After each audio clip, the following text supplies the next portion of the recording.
The 8-year-old boy does not yet understand the permanence of death. What he understands is the weather forecast. Because his mother, before she left, made him a promise disguised as a fairy tale.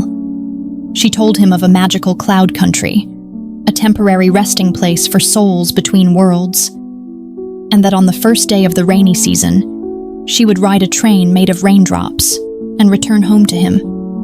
She would stay for as long as the rain fell, and when it ended, she would have to leave again. He believes in this fairy tale with every fiber of his being. So when the weather forecast finally announces that the long-awaited rainy season is about to arrive, he rushes to tell his father the impossible, wonderful news. Unwilling to shatter his son's fragile hope, the father, Ye-jin, simply plays along. But a few days later, the rainy season arrives. And for a boy waiting for a miracle, the gentle tapping of raindrops on the window isn't just rain, it is his mother, keeping her promise. Before his father can even react, Ji-ho is out the door, a small, brave figure running toward the train station to meet her. The father follows close behind, knowing he is chasing his son directly towards a heartbreak. Of course, she isn't there. And as he watches his son's small shoulders slump in disappointment, Woo-jin does the only thing a loving parent can do. He crumbles the hard truth into a gentle lie. 오늘은 엄마가 무슨 사정이 있나 보다. 다음에 다시 오자. On their way back, Woo-jin spots something strange in the dark, cavernous tunnel ahead. He stops. Instinctively, he hides his son and approaches the unknown alone. But Ji-ho, still desperate to find his mother, follows quietly behind. As they draw closer, a familiar silhouette takes shape. And in the dim, dripping light of the tunnel, Woo-jin freezes. The umbrella handle digs into his palm, but it is nothing compared to the thunderclap in his chest. It is, impossibly, his late wife, seemingly returned from beyond the veil of life and death. 귀신일지도 모르니까. 귀신이면 어때, 엄마인데? Obviously, the woman before them has lost her memory. She doesn't know who they are or why she is there. To prove to himself that he isn't dreaming, Woo-jin slaps himself hard across the face. The stinging pain confirms it. This is real. Filled with a confusing, fragile joy, they take her home.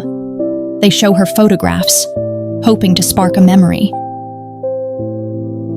But when his son starts to mention the fairy tale of the cloud country, Woo-jin quickly silences him. He makes the boy promise to never speak of it. A desperate, irrational hope. If she doesn't know she has to leave, maybe, just maybe. That night, as she sleeps, his fear returns. He quietly checks for her breath, terrified that this impossible dream will vanish with the morning light. Sua's return has brought a forgotten warmth back into their home, even if this version of her is a stranger.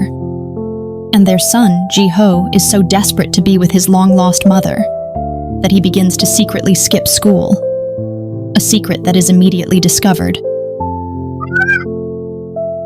And the return of his mother has left Ji-ho with a bloody nose and a happy heart. But for his father, the small, unsettling details continue to pile up. His wife, a brilliant cook, now burns even the simplest of dishes. In a panicked moment, as hot oil splashes, he instinctively shields her with his body and earns a few painful burns for his trouble. And as she gently tends to his back, a different kind of intimacy begins to form. An intimacy born not of shared memories, but of new, shared moments of care. She remembers nothing, but a deep, powerful curiosity drives her to ask about them, about their past. Back then, Sua was the dream girl. Beautiful, unattainable, the top student in the entire school. And Woo-jin was just another shy, invisible boy, completely lost in his hopeless crush. A single defining moment brought them together. A near-drowning incident in the swimming pool, where he anonymously and clumsily became her secret savior. His act goes unseen by her, but his feelings are noticed by his best friend, Hong-gu. Hong-gu, the self-proclaimed love guru, devises a simple, foolproof plan. Just ask to borrow her pen. It's a tiny, insignificant gesture. But for a boy as shy as Ye-jin, it feels like the single most terrifying mission in the world. 야, 임수아. 너 남는 볼펜 있냐? 없어. The pen-borrowing plan is a catastrophic failure. So Hong-gu, ever the strategist, devises a new, far more scientific approach. His logic is wonderfully convoluted. Top students are smart. Smart people have developed right brains. People with developed right brains tend to lead with their left foot. So, he declares, in dance class, you just need to pretend to be a clumsy left-footer. Ye-jin follows the ridiculous plan to perfection, intentionally dancing completely out of sync with the rest of the class. And just as Hong-gu predicted, the teacher calls a halt. 야, 너 똑바로 안 할래? 죄송합니다. 제가 왼발잡이라 가지고. 우리 수아가 왼발 픽구랑 오늘 같이 해줄까? The ridiculous plan has somehow miraculously worked. But now, faced with the very girl he's been chasing, Ye-jin is frozen, completely paralyzed by a tidal wave of teenage awkwardness. He avoids her gaze entirely, until a frantic signal from his best friend forces him to look up. And in that one moment, he makes a critical mistake. He looks directly at her. Too close. The sheer magnetic force of his first crush, right there in front of him. His brain short-circuits. All sense of control evaporates. His feet, now operating with a mind of their own, make their clumsy, disastrous move. That one humiliating moment creates an invisible wall between them. A wall built of his shame and her awkwardness. For the next 3 years of high school, they exist in a state of mutual, silent avoidance, never speaking a single word. Clumsy mistake, costing them years of potential friendship. But on graduation day, she is the one who breaks the silence, asking him to sign her yearbook. He writes a heartfelt message, and accidentally leaves his pen behind in the book.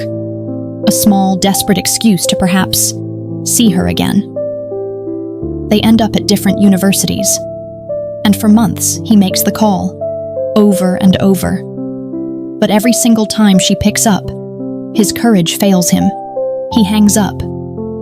Another moment, another missed opportunity. It isn't until after graduation that he stands in a phone booth, ready to give it one last try. And this time, his best friend, Hong-gu, is there to make sure he doesn't back out. 고등학교 졸업식 날 내 볼펜 네가 가지고 있나 해서. His excuse to get his pen back is clumsy, almost childish, but Sua agrees to meet. He retrieves his pen, offers a curt goodbye, and almost loses her for a second time. It's only at the very last second, seeing the frustration on her face, that he finally finds the courage to ask her out for a proper meal. And so, years too late, they finally have their first date. The awkwardness of high school slowly melts away, replaced by the easy comfort of two people rediscovering a lost connection. But the night ends too quickly. She's on the last bus home, settled in her seat, when she looks out the window and sees him, frantically chasing the bus down the street. 임수아! 편지 해도 되지? Staring at this clumsy, breathless, but utterly sincere man, a wave of pure, undeniable affection washes over her. With love in her eyes, she reaches out and gently brushes the damp hair from his forehead. And in that one, tender, unspoken gesture, the first real seed of their love is sown. The memories of their beautiful past fill the house with a long-forgotten laughter. From that day forward, Ye-jin begins to watch the weather forecast with a growing dread. Terrified of the day the rain might finally stop, he throws himself into a state of determined happiness. By day, he works tirelessly. By night, he rebuilds their shared history, one forgotten story at a time. And Sua, immersed in this rediscovered love, finds herself naturally reaching for his pocket, the familiar comfort of a past she doesn't remember, but her body does. Their love is not just rekindled, it is reborn. On a bright, sunny day, they escape into the countryside, a perfect family portrait. The sound of their laughter echoes over the water. By a small stack of stones, they each make a silent, hopeful wish for this moment to last forever. Greedily, they try to soak in every second of this perfect warmth, to engrave its feeling into their very souls. But as soon as they step back into their home, Ye-jin fainted and fell to the ground. He recovers quickly, brushing it off, but the look of deep concern on his wife's face sends him spiraling back to another memory. The real reason everything fell apart all those years ago. Back then, determined to give Sua a perfect future, he pushed himself relentlessly in his swimming career, aiming for a spot on the national team. But during one intense training session, his body simply gave out. He collapsed, unconscious, in the pool. The diagnosis was a heavy blow, a rare, incurable brain condition. Whenever he pushed himself too hard, physically or emotionally, his body would simply shut down. His dream of being a national athlete was over. His future felt like it was over too. He saw himself as a broken man, a burden, and so, believing it was the only noble thing to do, he heartlessly broke up with the one person he loved most, a sacrifice made to save her from a future with him. The breakup plunges Ye-jin into an abyss of devastation, the heartbreak overwhelming him. But afterwards, his longing for her only grows, a suffocating regret pressing down on his heart. Unable to bear the heartache any longer, he secretly travels to the city where Sua lives, wanting only to catch a glimpse of her, just to ease his yearning. But when he finally sees her getting into another man's car, a strange sense of relief washes over him. She has moved on. They will have no more contact in this life, or so he thinks. 6 months later, a call from Sua shatters his quiet resignation. They meet at the train station. Without hesitation, she runs into his arms, a sudden act that catches him completely off guard. But the love he has long suppressed responds instinctively, and he holds her tight. And so, hand in hand, they finally walk toward their marriage. Listening to this profound missing piece of their love story, tears well up in Sua's eyes. She snuggles into his embrace, no longer a stranger, but a wife, deeply integrated into her own family once more. But just in this warm, perfect moment, the weather forecast on the TV shatters their peace. The rainy season will end in 1 week. Ye-jin hurriedly turns off the screen. The father and son's carefully kept secret comes rushing back. The end of the rain also means her departure. And worse yet, while tidying the house, Sua discovers a notebook. In it, she learns the truth. She is already dead. Jiho's comic book, like a key, unlocks the final secret of their fairy tale. In that instant, she understands everything. That night, she secretly watches old home videos. The warm, happy scenes are now a merciless blade, stabbing at her heart. A painful reminder of the family she must leave, and a heartbreaking regret for a life she can't have back. From then on, Sua becomes a woman on a mission. She carefully teaches her son all the small, crucial things of life. How to wash clothes, step by step. The secrets of cleaning, even how to properly shower and wash his hair. She is desperate to teach him everything he needs to know, to take care of himself, long after she is gone. One day, Ye-jin gets a strange phone call.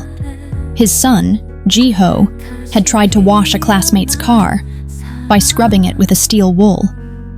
Ye-jin is baffled. No matter how he asks, his son refuses to explain why he did it. And the other parent, seeing only the bizarre action, begins to worry that there's something mentally wrong with the boy. 엄마 없는 애들은 어쩔 수 없이 티가 나거든요. On the way back, Woo-jin couldn't help but blame Ji-ho again. 그러니까 내 아팠다. 아무 데도 못 가게 꽉 잡으면 되잖아. Hearing his son's heartbreaking and desperate logic, Woo-jin pulls him into a tight embrace. Because in that moment, he doesn't just see a child's misguided love, he sees a reflection of his own. Had he not done the very same thing, clinging to a futile hope against the inevitable tide? Because just the night before, in the dead of night, he had dragged his friend Hong-gu to the old, abandoned tunnel, and together they had piled up branches, a desperate, irrational barricade, as if a few broken sticks could somehow stop her from leaving, as if he could physically block his wife's path back to the heavens. But the night's heavy rain had washed it all away. At this moment, he realized that both he and his son had to bravely face reality. The day of Ji-ho's birthday is a portrait of fragile, perfect happiness. They sing the song, they celebrate. But as they sing, their smiles are laced with the silent tears of an unspoken goodbye. How they wish this moment could last forever. Later that day, at his school's talent show, the world begins to conspire against them. Stepping outside, Soo-ah is met with a devastating sight. The rain has stopped. The sun is breaking through the clouds. To her, it is a summons, a sign that her time is up. At the exact same moment, miles away, Woo-jin sees someone drowning in the swimming pool where he works. Without a second's thought for his own condition, he dives in, only to be consumed by the very waters he was trying to conquer. On stage, Ji-ho waits. His parents are nowhere to be seen. He stands amidst the confident dreams of his classmates, a small island of lonely disappointment. The other children speak of becoming singers, soccer stars. But when it is his turn, he freezes. The silence stretches. The audience begins to whisper. But then he sees her, his mother, breathless, standing in the back of the room. She has kept her promise. And seeing her, seeing the one person he was most afraid of losing, gives him the courage he needs. He takes a brave step forward to the microphone. 나는 달리기를 잘한다. 나는 청소를 잘한다. 나는 빨래도 잘한다. 나는 머리 감는 것도 잘한다. 우리 아빠를 꼭 지켜줄 거다. 엄마랑 그렇게 약속했다. He speaks not from the script, but from his heart. And his raw, honest words earn the most thunderous applause of the day, a simple, beautiful wish from a little boy that moves everyone to tears. Soo-ah watches him, her heart overflowing. She understands. This isn't a performance. It is his promise to her. But outside, the sun is now shining, a beautiful, cruel summons, telling her it is time to go. By the time Ji-ho gets home, she is already gone. The open storybook on the table is the only sign of her goodbye. He runs, desperate to find her. At the same time, his father, Woo-jin, having woken from his own brush with death, begins his own frantic race towards the one place he knows she will be. And there she is, the tunnel. Every step she takes is a war between a promise and a memory, a reluctance to leave, so heavy it feels like walking against a current. And then, a small voice cuts through her sorrow. He crashes into her arms, holding on with the desperate strength of a child who refuses to be left behind again. A boy, trying with all his might to anchor his mother to this world. And all Soo-ah can do is hold him and try to soothe the heartbreak she herself has caused. 지호가 왜? 엄마 나 때문이지. 나 때문에 죽은 거지.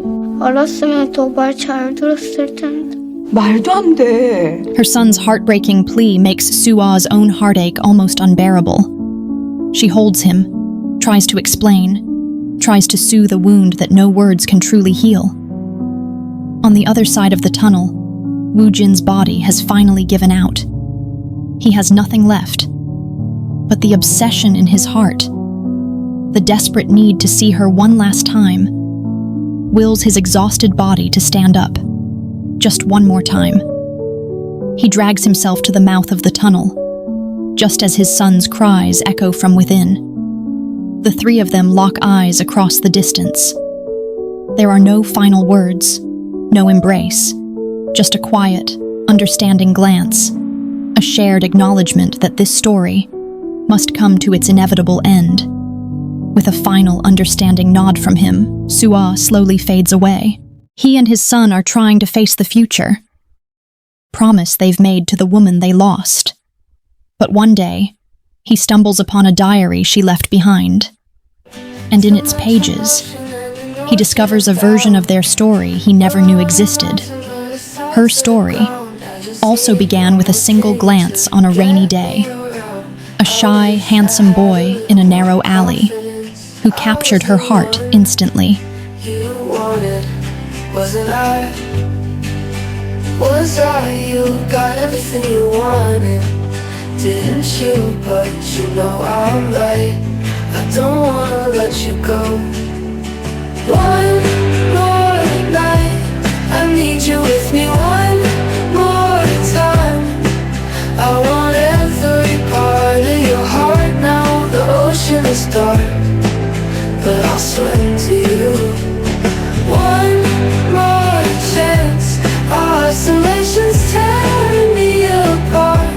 When I'm with you, it's home. This terrible distance, it makes me feel strange. In this position, I'm not okay. I walk on water, but I'm feeling my age. I'm lost, I can't find it, I can't feel a thing. This was the life I wanted, wasn't it? Wasn't it? I've been dragging my feet, just trying to begin. You know I'm right, I don't wanna let you go. One more night, I need you with me one more time. I want every part of your heart now. The ocean is dark, but I'll swim to you. One more chance. Our isolation's tearing me apart. The diary reveals her side of the story. After the crash, as she lay in a coma, she had a dream. In it, she awoke 8 years in the future, a stranger in her own life, with a loving husband and son she didn't recognize. Slowly, she rediscovered the warmth of a home she hadn't yet built, and fell in love with Woo-jin for a second time. But because it was a dream, she knew eventually she would have to wake up. When she finally did open her eyes, back in the hospital, back in her own time, she believed it had all been a fantasy. But as the days went on, moments from her dream began to bleed into her reality. A strange, haunting déjà vu. She started to understand. It wasn't a dream. It was a vision of a future where she would marry Woo-jin and have a smart, wonderful son. And a vision of a future where she would die at the age of just 32. She was faced with a choice, a different life, possibly a longer one, or the beautiful, brilliant, heartbreakingly short life she had already seen with him. For Sua, there was no hesitation. She believed she had survived the crash for a reason, because a future husband and a future son were waiting for her. She picked up the phone, and without a second thought, she made the call. 아무 걱정하지 마. 우린 잘할 거야. 그렇게 정해져 있어. What if you knew the end of a love story before it even began? Would you still choose it? This is a story about that choice. About a love so beautiful, You'd throw yourself into it like a moth to a flame, knowing it would be brilliant and brief. It's not a story about finding forever. It's about a promise kept across life and death, about cherishing a single, perfect chapter over a lifetime of what-ifs. And it teaches us that the true measure of love isn't its length, but its depth. Tell the story with heart. Tell the story with sincerity. I'm Pixielow, journeying with you, so we both may grow. See you in the next video.